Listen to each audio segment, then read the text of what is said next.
Good evening, everyone. I would just like to call to order today's meeting for the Breckenridge Social Equity and Advisory Commission for Wednesday, March 19th.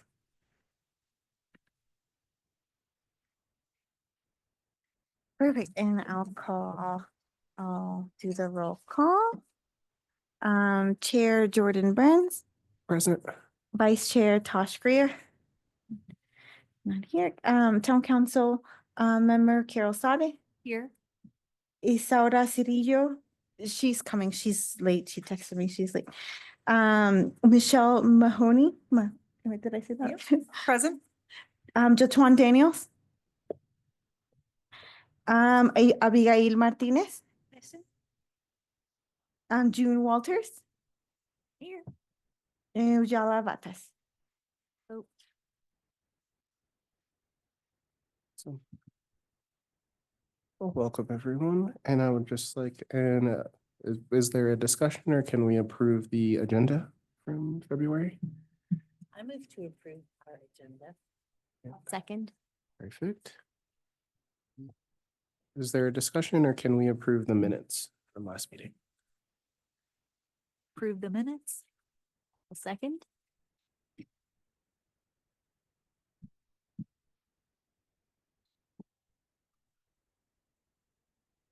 We can move on to updates. So I wanted to, first of all, we want to welcome our new members, Abigail and Michelle. Yay. We're so happy to have you guys. We're really excited about the wonderful things that you guys are going to bring to the table. And yeah, if we could go around and introduce ourselves, maybe your name, what community or not, like what you represent or why you're here, just quickly, and then and yeah, just real quick so that they can meet everyone. I think they know it, almost everyone, but let's just make sure. Hello, Jordan or Jay. I guess is my preference. I've been in the community now for 10 years. I've been on this commission now for 5 years. And been the chair for like the last 3. I decided when this commission first started that I really needed to start being more involved in the town, and this was a really good way. And I'm really thankful for Carol for deciding that I would be a good fit to be a part of this community, or this part of our community.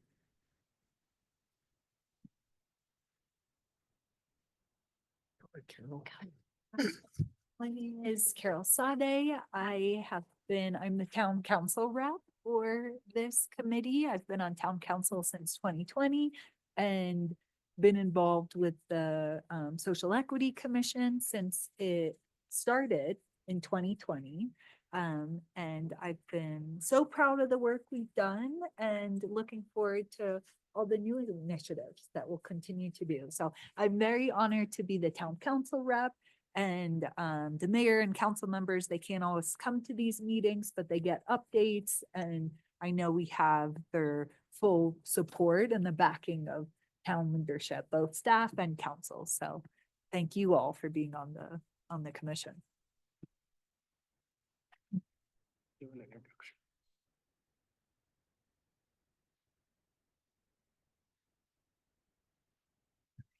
I'll go ahead and go. Just introduction, Joe. Apologies for being late. My name is Joe Twan Daniels. I am an assistant dean of instruction with Colorado Mountain College.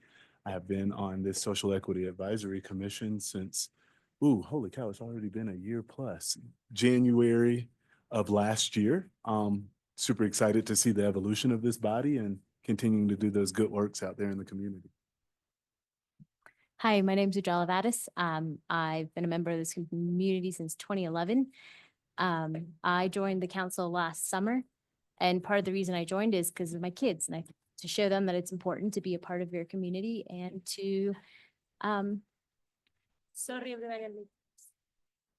welcome. Hi, yes, welcome. I'm June Walters. I have been in the Breckenridge community for Years and have held various positions, both with governmental agencies, for-profits and nonprofits. I joined this commission because I thought that I wanted to see the the community improve and continue as the good community that it has become. An introduction. Oh, me? Yeah. I was hoping they was going, I was like, I still have time. Well, my name is Isa. This is my second time on joining the Social Equity Commission. I was one of the original, they opened the Social Equity Commission, but then I went away and then I came back. And what else I need to say? Maybe what you do for work and. I'm a Exactly. dentist. That's why I left the commission because I was in the process of getting my license validated in the United States because I was a dentist in Mexico. And so I lived for 2 years and then I came back and now I'm back here in Summit County again. And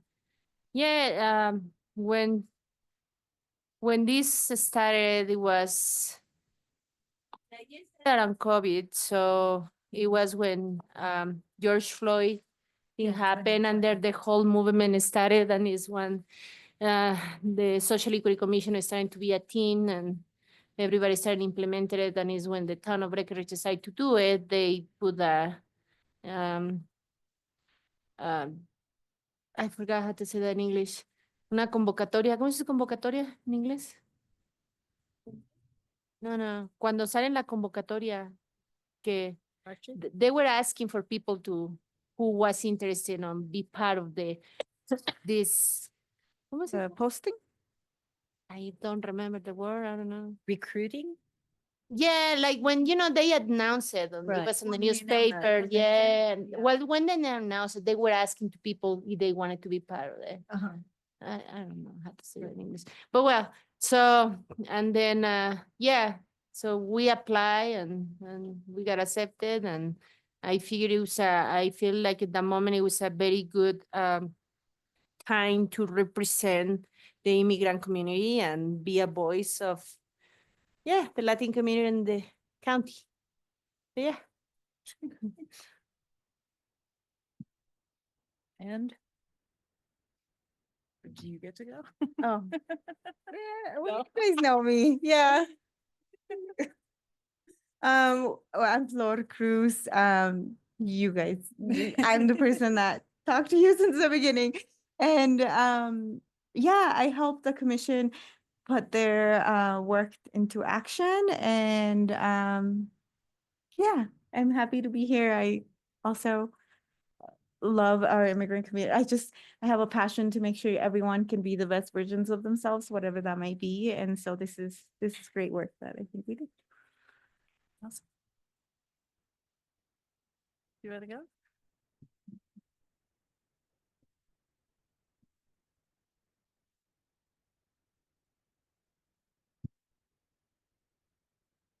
Hola, buenas tardes Hi, good afternoon, a todos. everyone. And just make sure your mic is close. Puede asegurar que. Primeramente, les doy las gracias por invitarme a esta comisión y he sido voluntaria en la organización Mountain Dreamers. First of all, I want to thank you all for giving me the opportunity to become a part of this commission, and I've been a volunteer for Mountain Dreamers Más de 3 años. for more than 3 years. Trabajamos en diferentes proyectos We've worked with different kind of projects en la comunidad de Summit in the Summit County community. y me gustaría que pues se implementen más proyectos en este condado And I would like for this county to implement more projects. y también a la mejor disposición de trabajar con ustedes. And I am here on my best position to work with you all. Y muchas gracias. Yeah, thank you nuevamente. so much. My name is Michelle Mahoney. I've been in the county for about 11 years. I've kind of got my hands in a lot of different pots. So for work, I work for a nonprofit, Early Childhood Options, that provides a bunch of resources as well as tuition assistance to families throughout Summit County for children 0 to 5 years old.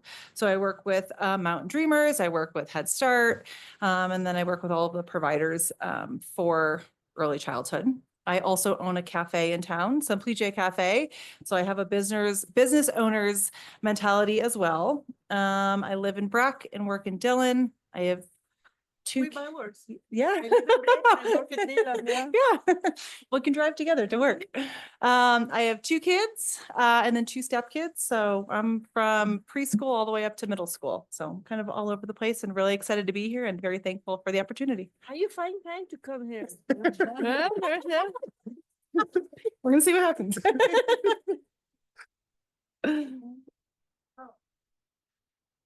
I haven't been at the last couple of meetings, so I apologize. I haven't seen this group in a while.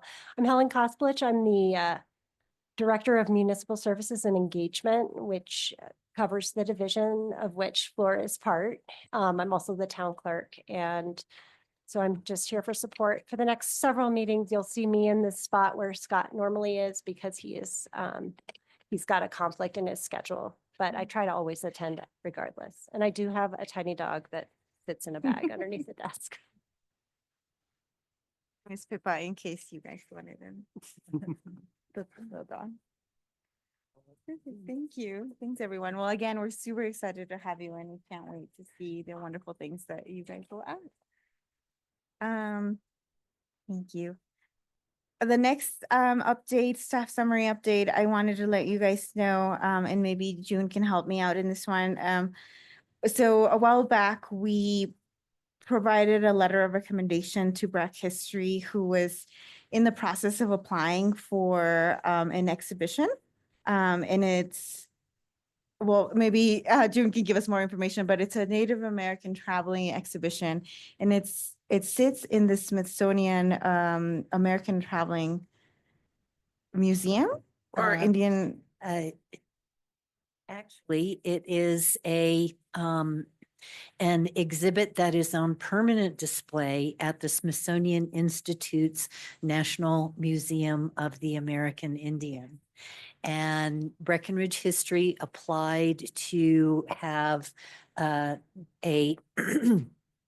the traveling portion of that exhibit come to Breckenridge.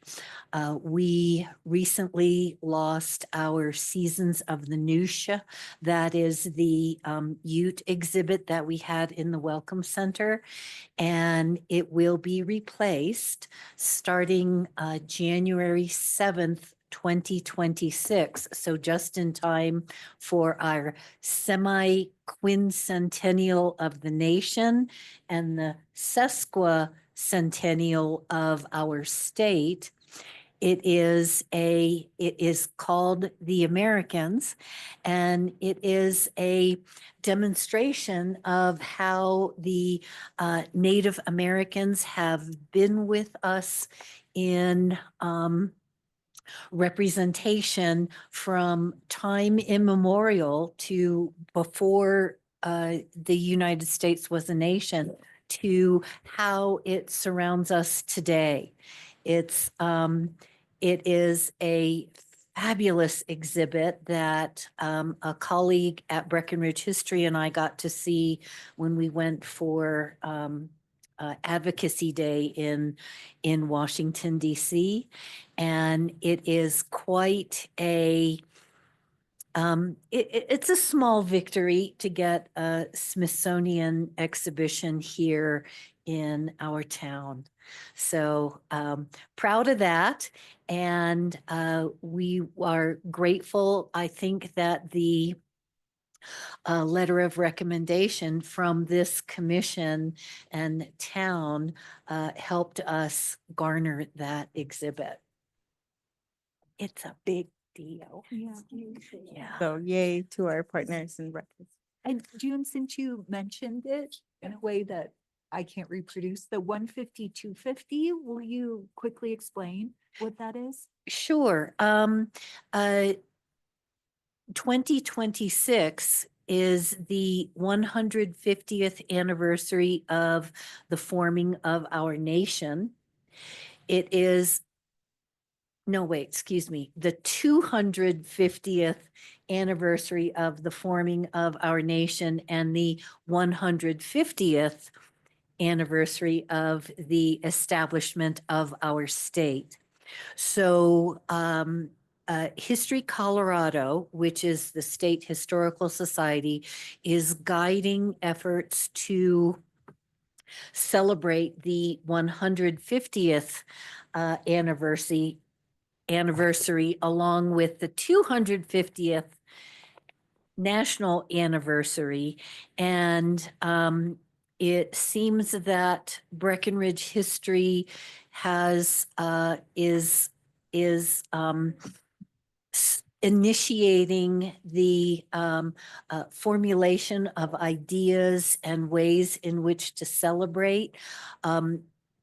I don't know that we want to take the lead in this effort, but we would like to invite any partners to see the national logo, the state logo, talk about ideas of how it can be celebrated by Breck Create, Breck History, the town, Mountain Dreamers, you know, anyone who wishes to participate and gain a voice in this celebration, let us know, and we would like to help channel pathways.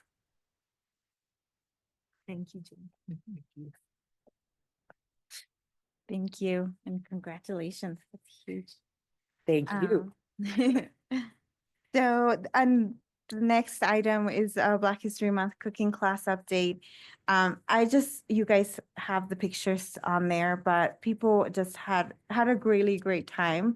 I think we want to continue to do these events, maybe add a little bit more education piece to them at the beginning, like a couple minutes of, you know, maybe why we celebrate the Heritage Months and a little bit more of that. But besides that, I think everybody was super thrilled and loved them. And so, yeah, I just wanted to give you guys thanks and let you know that your community members were very happy. Yay.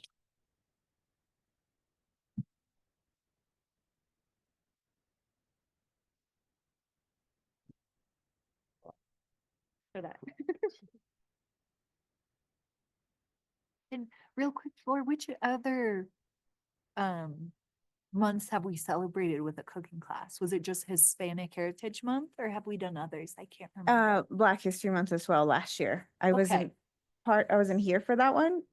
But we did Hispanic Heritage Month as well. Okay. Yeah, and that one was very impactful because it just happened that all the attendees were going through some personal grievances and it was a really good place for them to just be supported by each other and to share, and it was really special. And this one was more fun. Everyone was super excited and happy, and but it was still great. People still loved it. So yeah.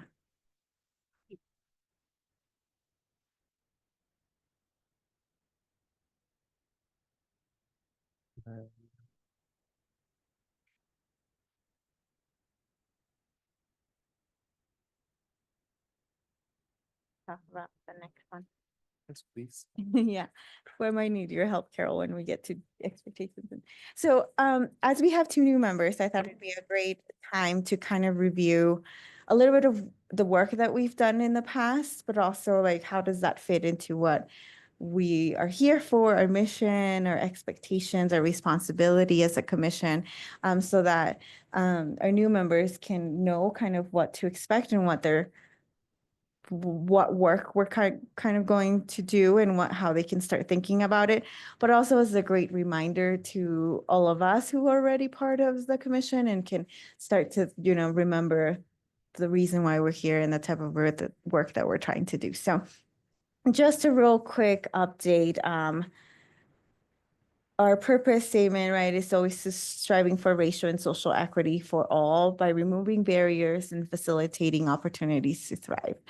And I think we do a great job on focusing on that opportunities to thrive piece, but also finding barriers within our town and removing those or finding ways to make it better.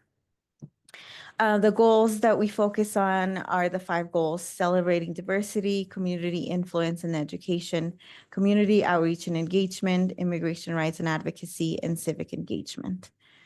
And those you can find on our equity blueprint on our website if you guys want more details on what each one of those highlights.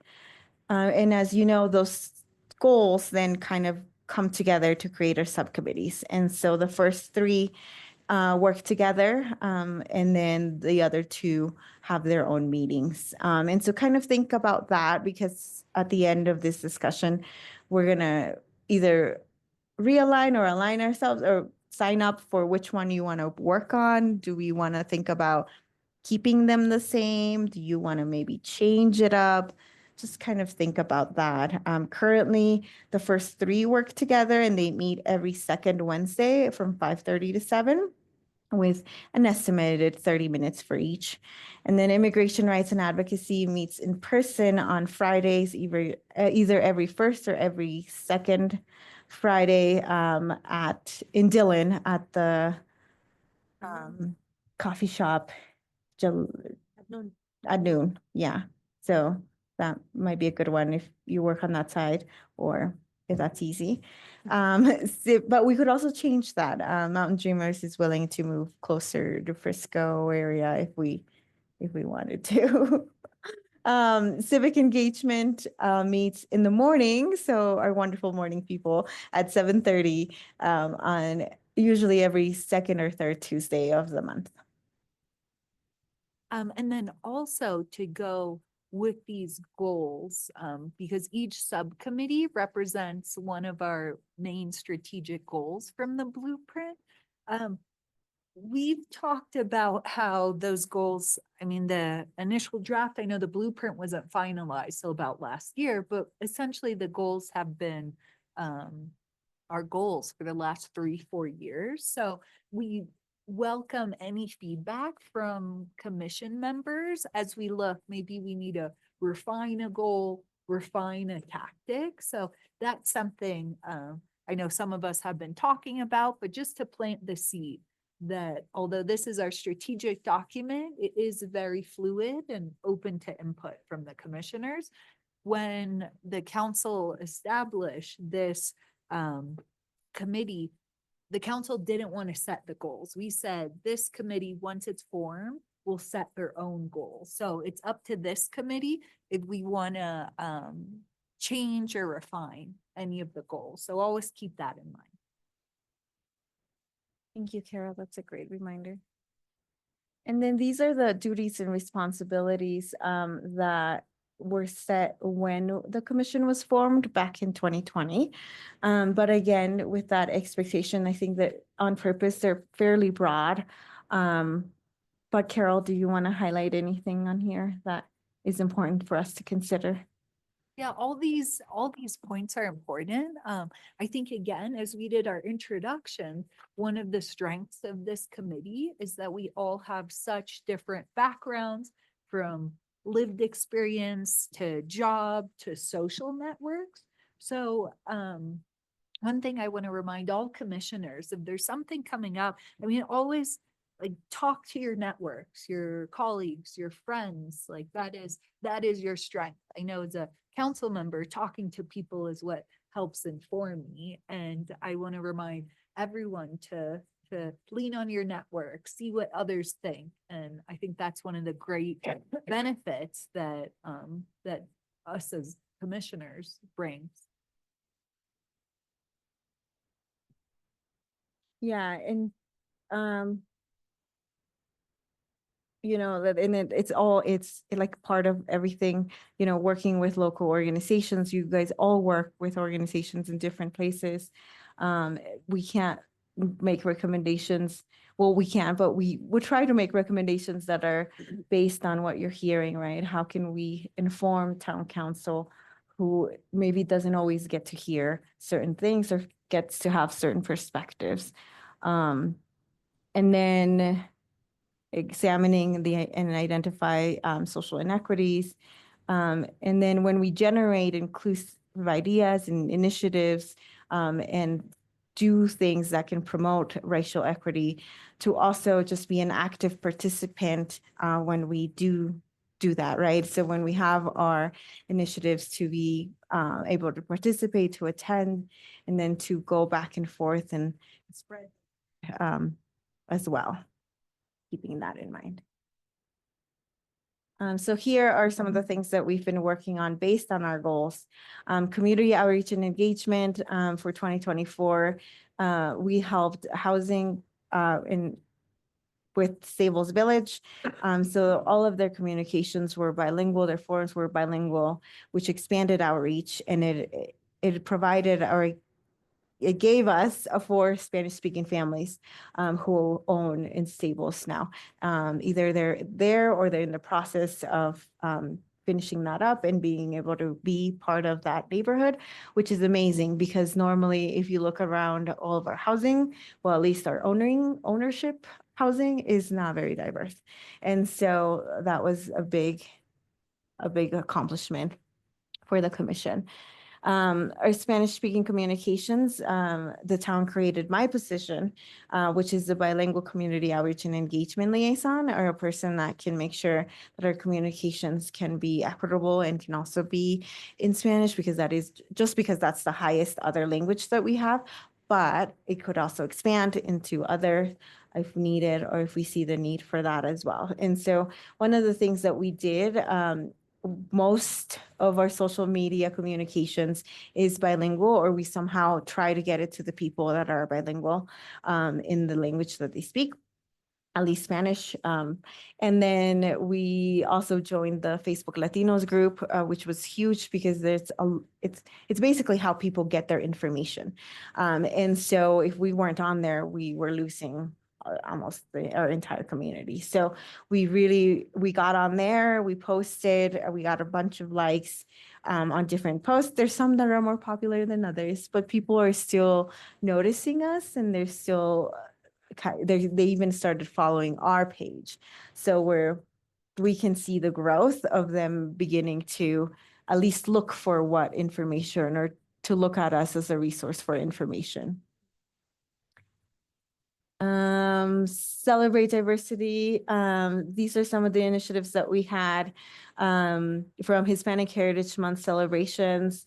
We helped BTO with 10 Mile Pride, and that's something that originated even before 2024. It originated with this commission, so that's work that was then moved over to the BTO to make it better and bigger, which is a great testament to what you guys have started that continues to grow. If I add in on that, that's a perfect example where that's become 10 Mile Pride is a signature town event that started with this committee. But as we talked about, this committee only has so much bandwidth, so much work.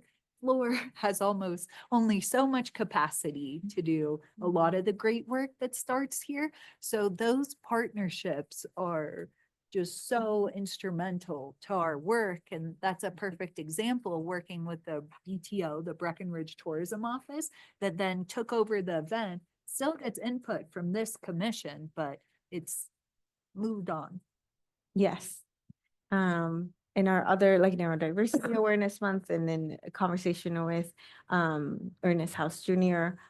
He's the Senior Policy Director and Director of the Center for Tribal and Indigenous Engagement. So to help us learn a little bit more about how can we properly celebrate that group or that community. And we have our Equity Lens tool, which helps guide decisions and policies. I know that Carol explained to you what that is, but we kind of gave it a revamp and we are pushing it out through our community influence in education. And yeah, then let's move on. Immigration rights and advocacy, they've done quite a bit, but some of the things, the bigger things that they've done are on here. The I Am Summit video campaign, highlighting our immigrant community members and all the wonderful things they're doing. We created a rec center open house, which we welcome anyone, specifically anyone who speaks Spanish, to come and try out the rec center for free. And we also gave them passes to come back 3 more times. This created what we now have a bilingual HIT class in the works for maybe even more. So that was huge. And the Mexican consulate, which was amazing. We were able to help over 500 people with identification documents and other resources that they wouldn't have gotten if we wouldn't have done that. Going to Denver to the consulate, it can be challenging. And also their processes to make appointments are sometimes not very accessible. So having them here opened up way more appointments, and it also allowed them to be a little bit easier through us to be able to get those access to those things. They really loved CMC. Like everyone I talked to just loved that venue and the ability to process documents and host people was amazing. And I really hope that they would like to continue coming back for us to be like that central location for an event like that throughout the mountains. And that is in the works, right? For next year? Yes, we have Yep. dates that I haven't been allowed to publish, but it's the end of October. So don't travel at the last week of October. It's be in addition to what they do in Eagle County as well. Yes, yeah. So this would be for us. Right. Because we had a really big draw here in Summit, right? Mhm. It was so fun. Like just to be to go from a predominantly English speaking environment to be in a predominantly Spanish speaking environment to me was so awesome. Mhm. Like the little Spanish that I do know, and then using the pocket talk devices that we have for town Yep. for one-on-one communication. It was just so cool. Flor had a lot of really awesome stories too about like some of the little niños and niñas and just how excited they were to receive the documentation that they need. Was just so cool. And now that we have dates, I know we've talked about in the past of maybe making it into more of a community event and maybe seeing if that's possible and like maybe getting some music or maybe some food vendors and not just making it a day of going to get documentation, but a day of like going to celebration and going to have fun and you know, hanging out with more of the community members that you only ever get to see in passing, potentially just because of everyone's schedules are so difficult, that maybe if you're not getting your documentation but you just want to go support your community and have fun and listen to some local music. And we've talked about especially with Jill with some of the events coming with Breck Create of just how to foster that environment and sense of community with both with all of our senses, sight, sound, smells, taste, like all of that. So I think it could be really fun. And I always love building things into things that are bigger. Like 10 Mile Pride started out as just something small in the Breck Create parking lot and it's turned into such a big event that to have something like this turn into something more for a different part of our community would be amazing as well. And another piece to that is that this is the type of work that we want. We want to do things that are impactful, that are changing lives, right? That's huge. I mean, the fact that we were able to help 500 people identify documents that they can now go use to open a bank account, to be able to apply for housing, to identify themselves. Some of the little kids were able to get dual citizenship so that when they travel back, they don't have any issues. They can own property in their country. So like those things are, they're life-changing, and that's the kind of work that we want to focus on. the civic engagement, they had a big lift in 2024. They launched their mini grants, which awarded $10,985 to 5 organizations. And that's money that we can help organizations who are trying to be more equitable or doing something on top of their practices and operations, and that can help our community be more equitable. So it's up to $2,500. And organizations apply, and then we review them in our subcommittee and then bring them to the commission for a quick final approval or discuss any concerns that we have and things like that. So they went through the entire process of creating the grant to launching it to getting some applications. So great job, guys. And grateful recipients. Yeah. I get to use one of them, so I'm thankful. Yeah, the Pocket Talk. Pocket they're- Talk, yep. They're so cool. It's just the ability to have like one-on-one conversations, even though you're not able to speak the language. It's just that personal connection that I think we all long for with speaking with other humans. So as we kind of, or go ahead, Carol, did you have?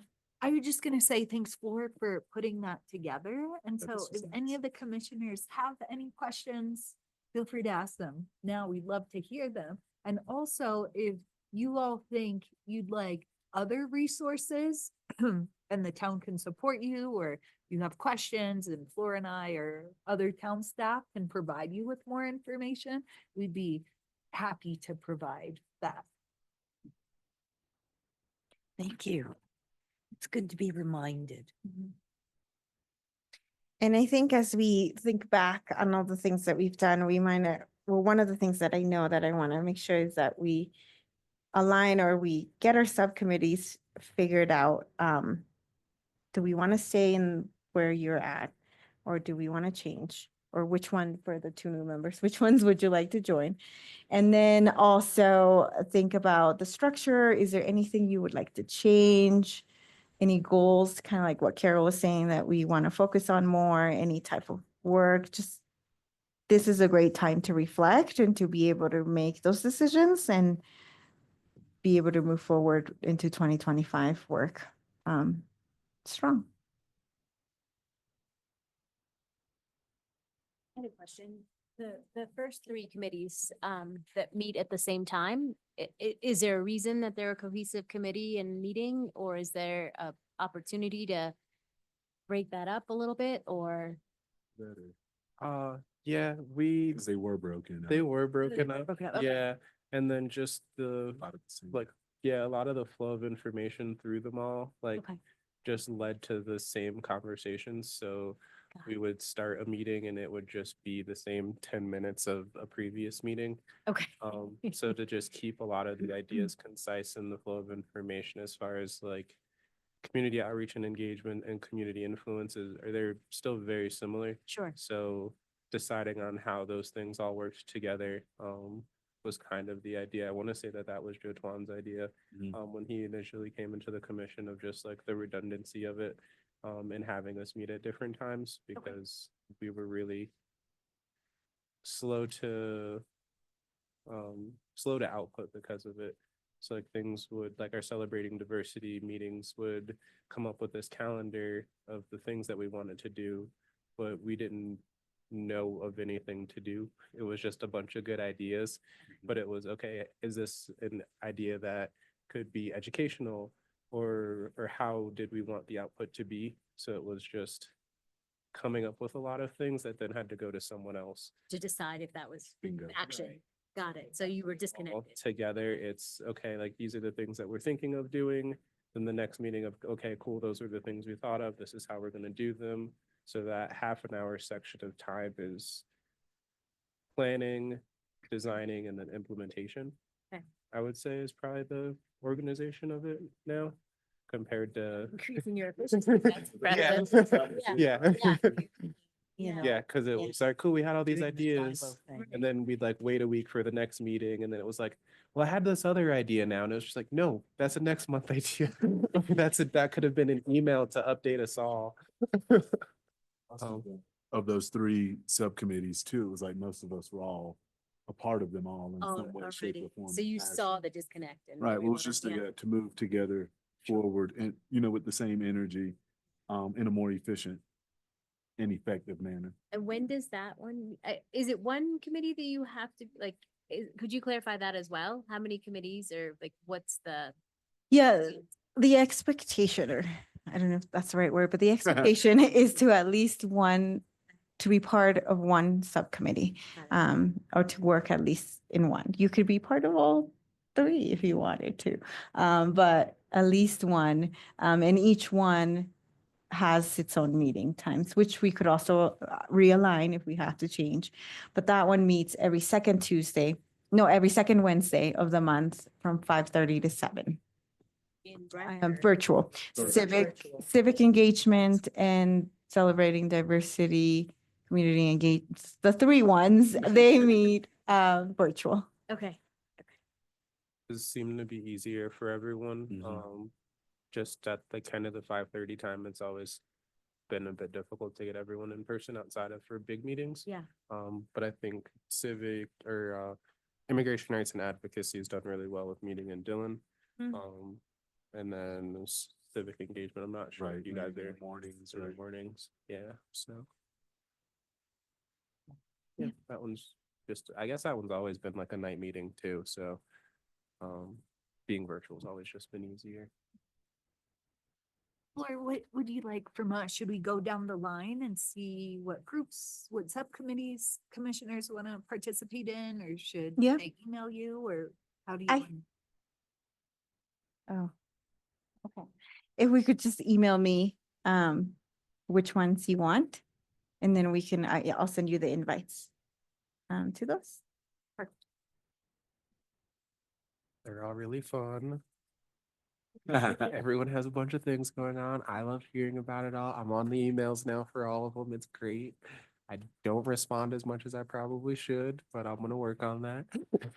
I'm present for the conversations. It is nice to be more involved through the email chains now to see some things that are going on, to learn about them before the bigger meetings for myself at least. Are there anyone at the subcommittees that you are looking for more members, or any specific ones you need to? For civic engagement, perhaps, since we lost we have new commissioners now, and one of our former commissioners is no longer on this body anymore, so I'd argue right now it's just you and I, Ujala. It's just us two, Right now? right? And like It's I a lot would, of brain power at 7:30 in the morning that has to be utilized. The two of you on that one? yeah, in this current moment it is. I'd argue that was always the smallest subcommittee. Yeah. When you guys do the meeting? 7:30 on Tuesday, What is it, the third- second Tuesday? Second Tuesday. Second Tuesday? First or second Is that Tuesday. meeting virtual or? Yeah. Yes, Okay. Microsoft Teams. You don't want to see his face at 7:30 in person. I am at work, but I think I might be able to at least hop on with a headphone or something like to listen in. So. Be honest with y'all too with that one in terms of like reviewing. It's been really awesome to see the momentum get generated with these mini grants that we have out there. And to go from like hoping that we get applicants to having one to review to, I would argue every week we have a, Yeah, and then the conversations it's Right. initiated has been fantastic, especially the last two, I would say, that we had. And one of the applicants, like I know her, so I was able to have a sort of a sidebar conversation with her and, explain what our requests are based on what our goals are for our committee. And that was just like, it felt fantastic as a commissioner to be able to have that conversation and share those with a friend and also somebody that's seeking something from us, right? So I think it made me feel more, I've understood what we were doing a little bit better, I think. and I think the community's starting to better understand how we can support some of those efforts Yeah. through these mini grants. I think we have gotten better in terms of our ability to analyze these requests, but also to kind of be more specific in terms of what this body's intent is in terms of how to utilize those funds. And so, yeah, it's been really awesome to, like I say, go from not really knowing what we were going to do when we got a grant application to holy cow, like we've really got this dialed in, and we can go back to applicants and explain like, hey, we need a little bit more information in these sort of areas. Can you please provide us with additional details so that we can better make a decision before we bring it to the full commission? And I would also go as far as saying that it's highlighting how much our community is already doing by seeing these grants, right? Like I was unaware of a lot of the community members and nonprofits within our own community, how they are servicing our underrepresented, right? And to be able to support that makes you feel better as a, you know, a community member. And so I think that that is something I take back too, is from that. That and the immigration rights and advocacy, I believe, lost Sylvia. Mhm. Mira, la verdad. You're the only commission member and yes. Well, I mean, I do, but we'd love to have your feedback. Yeah. So, I would just say because they're saying that, you know, the groups that they need more people. Okay, so we need more One more. commissioners, no more yeah. Fridays. Fridays at noon, yeah. Yeah. We tried to change it once and then supposed to meet on the office of Mountain Dreamers and I was with Sylvia. So we drove together and we got there and nobody's there. And we're like, what is everybody? And we called and, oh, we're in the cafe waiting for you guys. And I, Oh. they wasn't supposed to be here. It was funny. Yeah. You guys could just email me by the end of the month. That'd be great. Or as soon as possible, actually, because we might have some coming up. We have immigration advocacies coming up, so. Okay, no, it's not this Friday for me. No, next Friday. The next one, okay.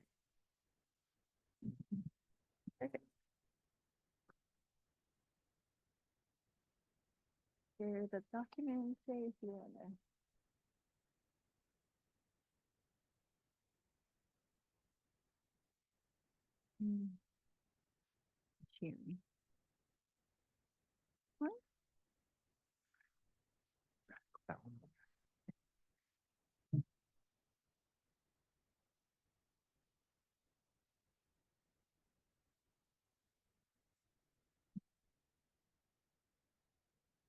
It's nice to see a lot of people. And an empty lady. Oh, it's gonna change. We're all showing up. Good, We've reviewed our expectations. good. Need my right hand lady. Yeah. I miss her. She always has a bunch of good ideas. Carol, do you want, since you did an amazing job on starting this. So this is a document. I think our first commissioners had a welcome packet when they first joined. But I know onboarding, we want to make it as smooth as possible for new commissioners.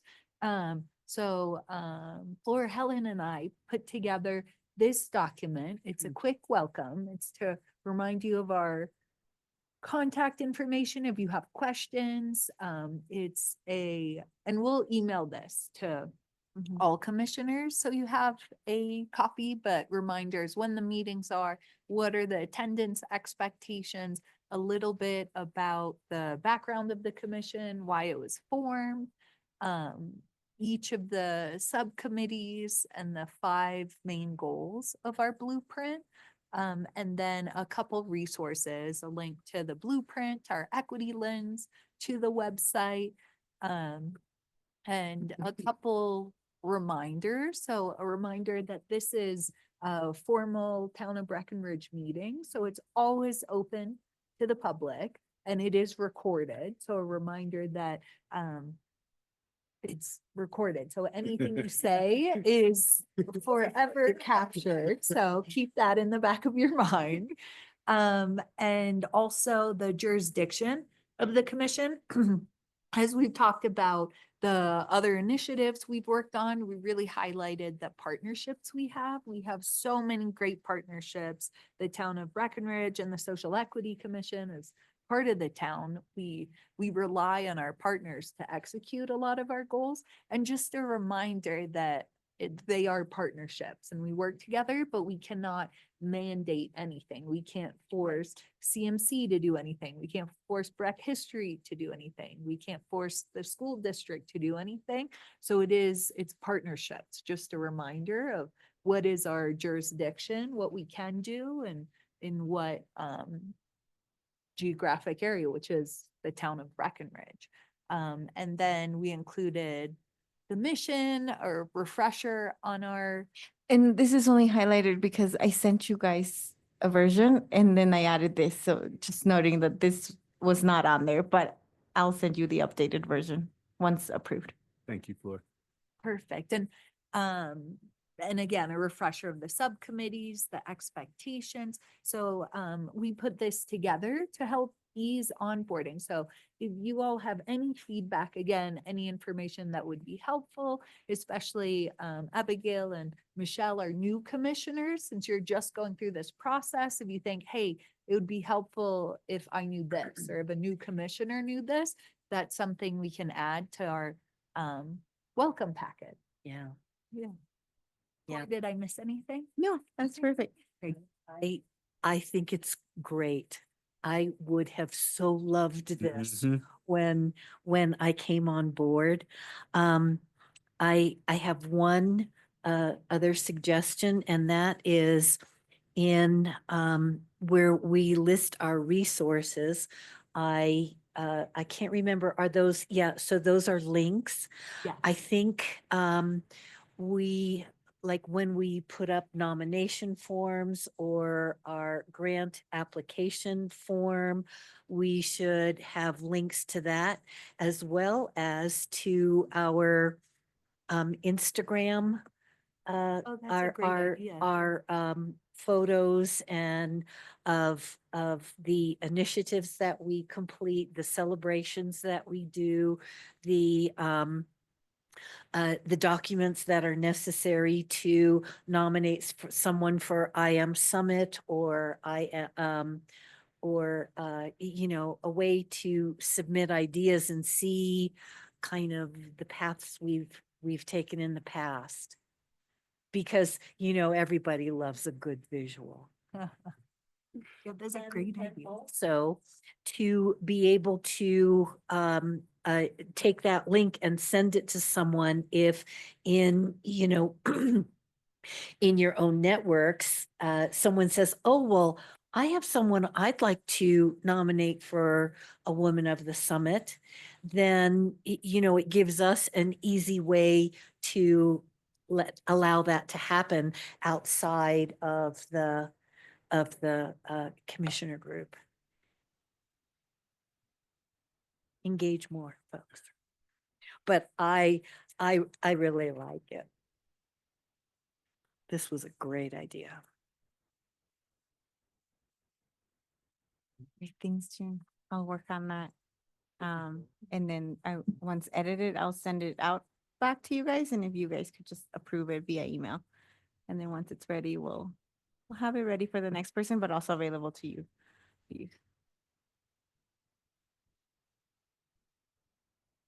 Thank you so much. I know this was a lot of work. Amazing document. It is pretty cool. Get better and better each time. Really nice. Thank you so much. Thank you everyone for that. That was really cool. Are we on to our subcommittees? Cool. So for our trifecta subcommittee, of celebrating diversity, community outreach and engagement, and community influence in education,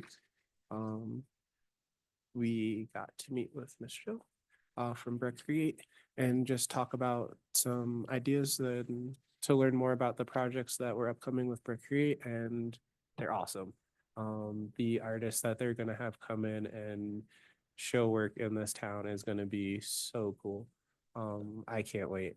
And the diversity of the artists is exactly what we're all looking for. It's just an opportunity to learn more about some communities here in Denver and just perspectives of the world that are amazing. We did get to talk about a local event as well, with Dia de los Muertos, and the evolution of that event, and becoming, more of a celebration of Latin heritage, um, as it goes forward to make sure that all cultures, of Latin descent are, celebrated. That was really fun, especially without losing the, um, design with the Dia de los Muertos, was one of Sylvia's recommendations, and to keep the event as beautiful as it is while continuing to grow it into something more. I had really fun making up a cool Latin logo. I don't really know how that design's going to develop anymore, but it'd be pretty fun to see. And then what else? We already talked about the cooking class. If I guess we'll also continue to ask for nominations for Women's History Month, for all the amazing women here in Summit County. Continue to get those over to Floor, as I still need to do myself. Yeah, our deadline for be the 21st, just because we need to get a hold of the people who are nominated, the nominees, for pictures and approval of them allowing us to use their picture. So the 21st would be your deadline to nominate a amazing woman of Breckenridge. 21st of March. Yes, please. Laura, have we had a decent number of submissions? Yes, submission, yes. People who want to be highlighted, not so much. I think they get scared, and I can relate. But don't worry, it's mine's coming June. But yeah, some women. I mean, I feel like they feel honored, but they don't want to send us a picture and be highlighted. Which, as long as we let them know that at least they're perceived as amazing women of Breckenridge, it's impactful for them. Hopefully. Think so. Women here and listening and watching are as well. Even if you're not nominated, you are all amazing. And I'm very thankful to be in a female-led space and to get to learn more from a perspective that I don't live. And thank you all so much for helping me grow. Oh, thank you, Jane. Maybe a silly question, but where does that live? On our social media, which to June's point, I will work on a place where all of our initiatives live. But for now, through our social media, our Town of Breckenridge social media. So Instagram, Facebook, or what's the new one called now? X? Twitter. Twitter. It's that one. I did, Jay, want to talk about our initiative, our Love Message Initiative, and if we could get some feedback for that as we move forward and begin working on that. Yeah. So we were talking about doing, just a way to show that, like, is it we love our community, or our community loves us, kind of Yeah. either way. But we were like referencing, like June was saying, in Japanese culture, like writing a note on a ribbon and tying it to a tree, or like in some other instances, like when I went to Philly, like everyone filled out little wooden hearts, and had like a love wall, so like you could kind of give and take a message. So just finding a way to bring that to our community and just to show everyone that they're loved and have an opportunity to write a very like thoughtful message to others. And I will say that, so basically the goal is to be able to share the message of love with our community members and value and how much we value them and how much we're thankful for them. And it has been brought to our attention that, as you might all know already, even if it wasn't brought to your attention, it's been a hard couple of months, right? For different types of people. It's just the world around us might be a little difficult. And so how can we change that or somehow remind our community members of how much we love each other, right? And how much we're grateful for each other. And we want to carry on that sense of caring and love for everyone, because this is a place, Breckenridge is a place where we welcome everyone and we value everyone and we try to be as equitable as possible. And throughout internal meetings, we've heard how important this initiative would be, because there are people who are struggling, even through mental health perspectives. Just people need and want to hear something like this. This is a great timing with everything that's happening with the resorts, the strikes and all that has also created a lot of stress, and just everyone for very different reasons is struggling right now, right? And so how can we somehow bring some sort of joy or light of love to all of our community members? And so this is that initiative that we're trying to find a way to share that message and to continue it on. The idea of the hearts was a great or a topic that we talked about, because the idea of someone leaving a cute message or a inspiring message, but also taking one with them wherever, and that could be visitors, locals, things like that. So. Yeah, and then we also thought of, as an expansion to that idea, like having a banner on the Barney Ford wall.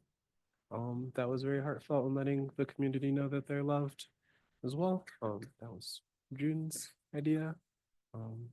And I thought of even maybe like, I think If we, if we can't put a town banner across the, if that space was reserved by another event, another organization, then, an alternative, which is, right across from the Welcome Center and that central concrete park, Blue River yep, Blue River Plaza, a banner on that fence would be highly visible by both visitors, because I think we need to help our visitors, town visitors, know that we are a town of support and allyship and love. And, so they might not come to town and know what our heart tree or our message tree is about, but a big banner in the center of town is kind of hard to miss. Kind of like the idea of the banner. It makes me think back when we had to do the COVID shutdown at the school in the school district, or at least the high school, I would argue, put that big "You Are," or what is it? "You Are So Loved." Do y'all remember that? Right there at the intersection of Swan Mountain and Highway 9. As you were coming south on Highway 9, that, "You Are So Loved." I think we had turned it into stickers and all that kind of stuff. Yeah, I think, I don't think that is a bad idea. I feel like, people need a little pick me up in today's society. I remember seeing that. It was one of my favorite things that we did when things went south. Yeah, we also talked about like maybe like unveiling that at like town party to give like locals an opportunity to like sign it or just like write like heartfelt messages on it, just to on June 6th, just to have that opportunity to again bring like the community aspect to it, and it not just be a message, but to be a message that's continued on by our community. And that just seemed like a moment where that is mostly our community, to give people a chance.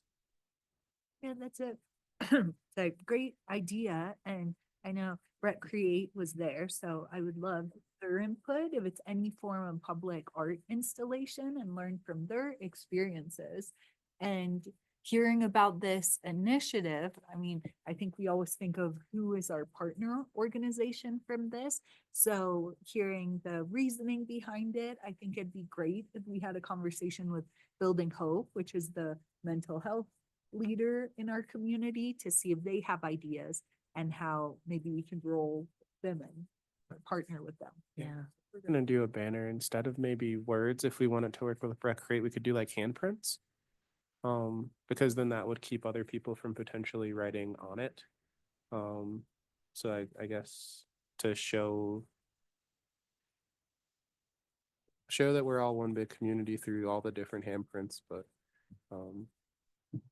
yeah, just how many people are here that are loved in all the different sizes, because it'd be cute to see little Quinn's little handprint on it. that I think that could be a pretty cool like art project. I don't know. This is an ever-growing idea. We've still got some. I say we still have some time, but then Flora will tell me like next month that we have to have an idea. Which I love. And it really does help us develop some really cool things.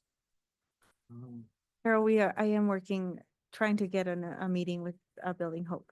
Okay, So working on that. great. Town party, what date was that again? June 6th? June 6th. It's probably gonna be like a Wednesday if I had It to is, guess. yeah. Exactly. a Wednesday. I've noticed the pattern. I think it's- Friday this Oh, year. it's a Friday. Yeah. Mm-hmm. Oh, it is a Friday. Wrong. Oh, sorry. It is a Friday. It'll be fun. Another way to start the weekend. Have a little town party, get everybody together, celebrate the last day of school for the kiddos. That's a fun day. Actually, more fun for the parents probably than the kids. I don't have any, probably not gonna, but I'll be a great uncle. So I'm here to run around for a bit. You like uncles? My wedding anniversary. Yeah. Celebrate. Ready for June. And then just moving forward into community influence and education. Elsa and Christy are two wonderful partners that we've had who've been a part of that subcommittee, but not a part of the commission for years now. I honestly don't remember when they joined, but Elsa really helped with the Neurodiversity Month ribbons. And she also has done an interview or podcast with NPR on LGBTQ mental health support. And I'm not sure when that'll be out, but she was telling us about it, and I'm really excited to continue to hear more of her perspective on the issue. As being that she's an expert in that field, and just really to support people who have always supported us with their ideas and their time over the years. And another link that we can provide to that podcast. Yeah, get the views up so they'll bring her back so she can talk some more and continue to be the wonderful advocate for the communities that she's a part of.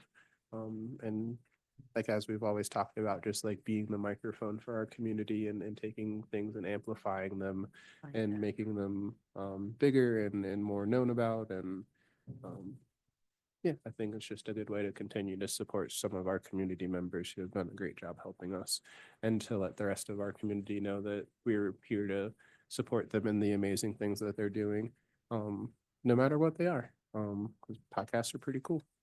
I have to listen to that one. I don't listen to a lot of for my ranting today. Immigration rights and advocacy is going to meet next Friday on the 28th.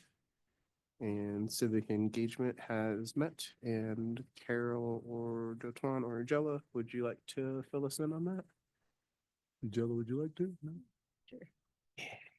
We met last 2 weeks ago? Yes, ago. okay. I think we reviewed 2 grants at that point, and we, and that actually initiated quite a, interesting conversation of, again, what our goals as a committee and as a subcommittee and as a committee are. And, that led to us asking both of those grants to revise, what their initial grant stated, and to clarify a little bit more of how it would impact the community that we're trying to outreach to. I don't think we've received, we have. Yes, I Yes, sent it to okay. you a couple of days ago, Yeah. but in overall, overall, it was, and as they don't have numbers to be able to prove how many. So the question first, one of them, and it's the Summit County government, youth and family groups have asked for some money Yeah. to take their Mountain Mentors kids to a Rockies game. And unfortunately, they don't have money for transportation, Yeah. which is a huge barrier to their attendees, and this money would pay for transportation for the kids and also for the people that are going with them, the adults.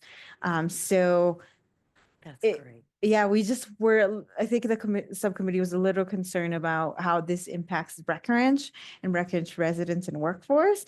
And so they just asked for a little bit of clarification on how does that then, affect our community as we talked about the jurisdiction and making sure that we are serving the people of Breckenridge. And so they did get back to us and they said that around 10%, they have a lot more mentors, 21 mentors who live in Breckenridge. And out of the mentees participants, only 10 out of 117, but that they would prioritize mentees and mentors from the Breckenridge area. They also said that although the majority of their mentees and mentors don't work in Breckenridge, a lot of their families and their parents and the people around them work here, and a lot of them are part of our hospitality. And so there's a great connection that even though they can't provide those numbers, for sure that they are most certain that a lot of those families work and somehow interact with Breckenridge in that way. Through their families. And so that's still a big part of the people we serve, those who work in Breckenridge. And then they emphasize that, again, this would allow a lot of the community outreach and engagement and making them feel like they're part of the community, which is a big part of why they think this is important, their trip to the Colorado, to the Rockies, and that they feel that, unfortunately, without the transportation, it's really hard to allow them to go or participate. So their thoughts. I mean, that's all we kind of wanted, right? Mhm. An idea, an explanation of how they represented our community. I think our numbers evaluation essentially said yes, but we just wanted a little bit more clarification within that application to indicate Yeah. that. Great job, Angela. Yeah. And so if you guys feel comfortable after their explanation, we will move forward. I would. Yeah. Yes. Yes. already- We'd already said yes. Yeah. You guys. Waiting The for the commission full of two, or the subcommittee of two had said yes.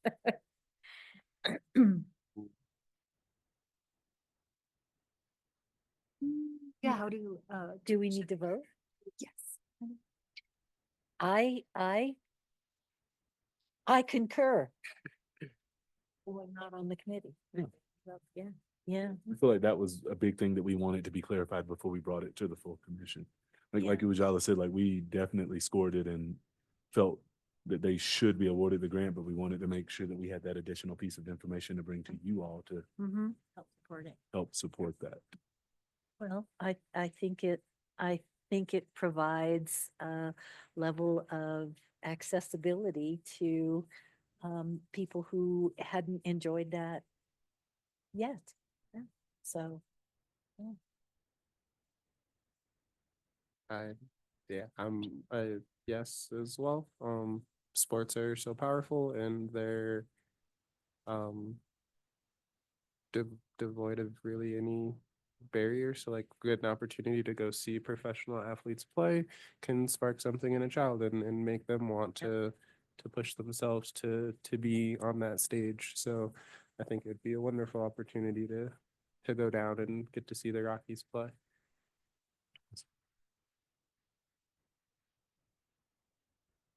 If there's no, we can move on to another update from that civic engagement, which, Ujala, I don't expect you to think about it, but we wanted to talk about, about that we had a conversation about the rec center. There was a conversation of them Yes. asking for scholarship money for adult swimming lessons, specifically for Spanish speakers. But Helen, can I speak? So we kind of circled back around on this, or I did with Kevin Zagolski, who's the recreation director, and we've decided to just fund it in-house, which is probably the way it should have been done from the beginning. So we apologize that it took some of your time at this meeting. It's okay. It was helpful for me to understand a little bit more about the scholarship process. Right now, it is in the process of being reinvented, I think, on their end. And so I was able to provide some feedback to them that we needed to kind of try to, at least in the application process, remove any barriers to these kinds of programs that we would deem essential for the community. And adult swim lessons certainly falls under that category, whether they're in English or in Spanish. He did point out that the current English speaking adult swim lessons class has filled, and it has a very diverse group of people attending. And he was really pleased that there is this need in the community, and they are in the process of hiring a Spanish speaking instructor for Spanish speaking adult swim lessons. And it's an idea that he and I both hope to take further with the recreation programs that are considered a true need for the community. And again, simplifying the application process for those specific programs, because we know the after-school childcare programs, for example, do require a lot of documentation because they're licensed through the state and they're funded partially through the state. I think initially the idea what they wanted to mirror that, but it just doesn't work for what I think we are trying to accomplish. So we'll work on simplifying an application that would really just be name, some contact information, and why you're asking for a full scholarship, and then also keeping these programs very low cost. And that's the goal. It would be, it's a really great thing to offer things for free, but I think what we've found also with our cooking classes is when you offer things for free, people sign up and then they don't show up. Right. So Right. there has to be something that has them commit. So that level, I think we'll talk more about what that level, that threshold should be for commitment. And then other than that, people can request just scholarship dollars. There's not a limit to how much scholarship they can be provided for those programs. So again, I'll work with Kevin on it more as we start to evolve that program a little bit more. I think for us, one of the big questions was, how are community members aware of, informed of this, access, right? Like, Yeah. how would you know if you didn't go sign up that you could potentially get support for getting lessons, right? Like that was Yeah. the accessibility of it is what I questioned. So right now for the adult English speaking swim lessons, it's actually in all of the communications on the flyers. It says scholarships available. Yeah. And then to contact them if there's a need, basically. And so we thought we'd take similar language with the Spanish speaking classes when they have those, and make sure that it's very clear on the flyer that they can just request a scholarship. That's great. Maybe open like that, and and then they can decide if it's a full scholarship or a partial scholarship based on the need. I also wanted to say that as part of the reviewing process, we're also thinking about ways to make it clear so that once we have a process down, we can better communicate that. Because yes, Ujala, to your point, how do we make sure that they know what the process is and what to expect through it as well? So once we have that finalized, we plan on launching some sort of campaign and making sure it's educational and they can know what to expect, how to apply and everything. So yeah, we're working on it. Yay. Thank you. Such an essential life skill that I think everyone should have the opportunity to learn how to swim. It's more often for kids, but I think for adults it's important as well. Especially living near a big lake and a river.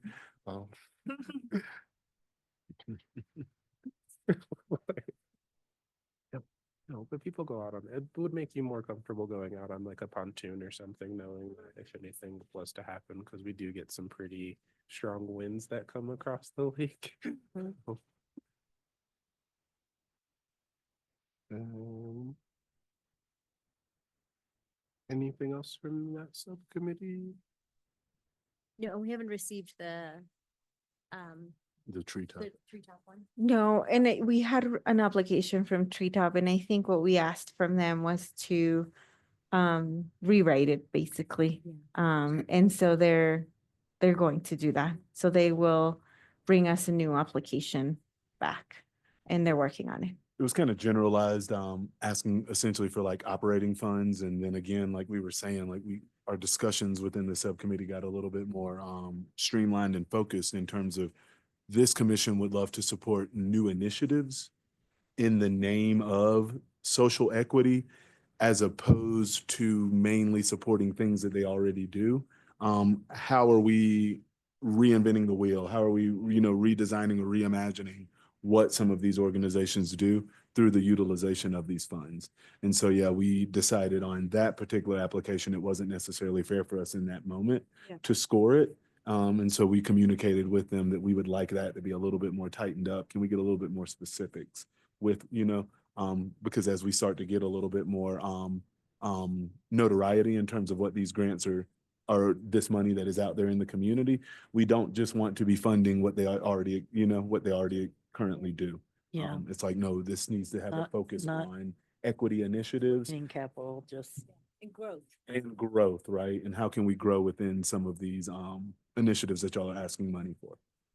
So yeah, like I said, we're getting a little bit better. Like I felt like that was probably one of our, The best. yeah, that was one of our meeting we've- best meetings in terms of better understanding how to score some of these grants, but also too how to better make sure that the community knows. And as a result, right, Flora, we were able to kind of change a little bit of our language within the application process so that the community understands now that, this is for doing things outside of the norm a little bit.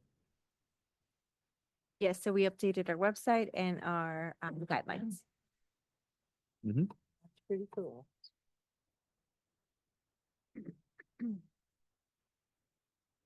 Awesome. Well, yeah, a few moments left to just go over some upcoming council discussions. Don't really have anything to add other than the review of the municipal court statistics has been pushed to a later meeting. You all might be interested in the nicotine flavor ban. That is flavored tobacco products.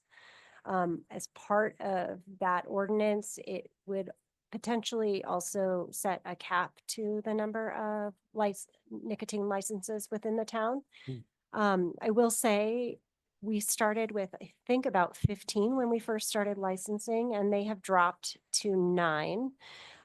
We have seen that some businesses don't find that it's lucrative enough to warrant the license, the extra cost of the license. A couple businesses initially didn't realize that they had nicotine vending machines in their businesses. So those went away when we licensed everyone. So I think, ultimately it's a positive impact that we're kind of losing steam in that area. But the idea behind the nicotine flavor ban is a countywide effort that would ban flavored nicotine throughout Summit County and all the municipalities.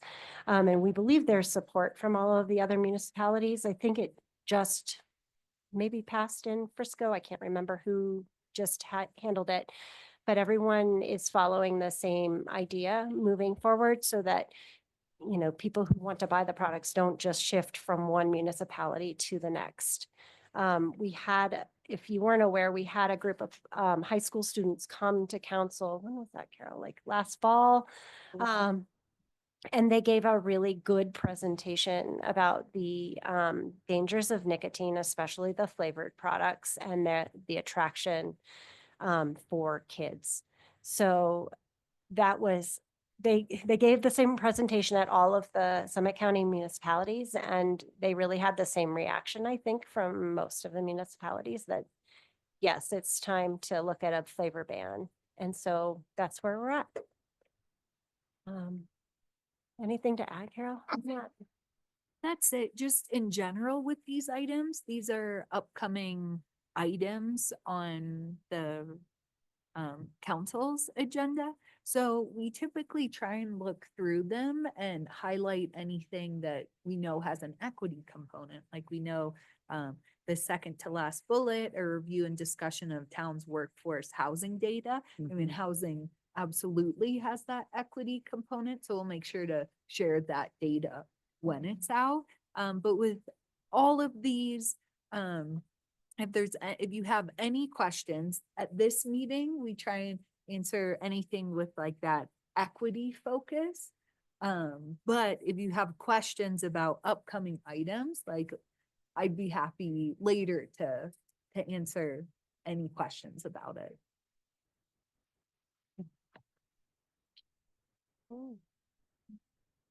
Perfect. Awesome. Thank you so much, Helen. Thank you so much, Flora. Thank you so much, Carol. And if that's all for today, does anyone have anything else that they'd like to add? We do have a few moments. No? Super excited to welcome our two newest commissioners. Very, very, very happy to have y'all on board and to work closely with you all. Excited to see how these relationships grow. And to see you at all our upcoming initiatives. And I'm going to make it to Pride Week this year. Hey, Jenny. Yay, yes, my annual conference has moved its date, so. I guess, is there any public comment? Not sure if there's anyone else out there. And I want to say today is the International Day of the Men. So congratulations to the men. They need to be recognized too, because, well, I'm talking, I don't know, the ones that were married, I won't be able to do much without my husband. So I feel there is part of the culture in general around the world that it doesn't get recognized, but we appreciate you guys. Oh. Yes, you guys are all right.